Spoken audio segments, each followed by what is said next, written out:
Itinanghal na TV Station of the Year ang GMA Network sa the 11th Platinum Stallion National Media Awards 2026 ng Trinity University of Asia. Kinilala rin ang ilang kapuso programs at personalities. Salamat sa pakita mo mga igan.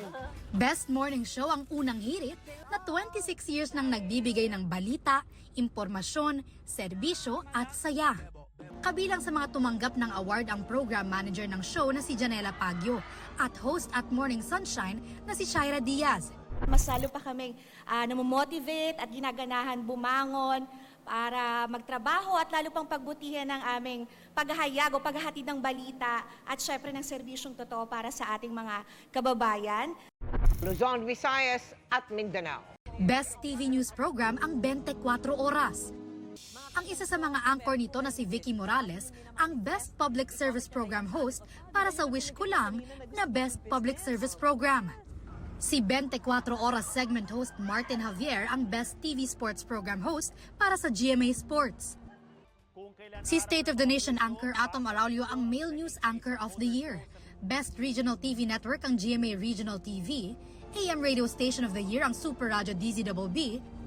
Best News Magazine Program ang Kapuso Mo Jessica Soho. Best Documentary TV Show ang Eyewitness.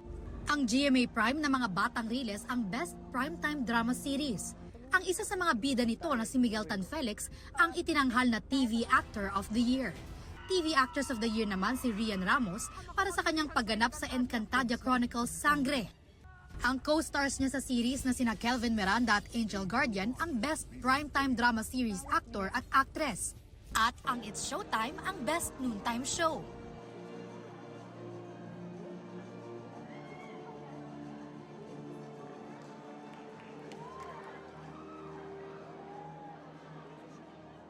Gusto mo bang mauna sa mga balita?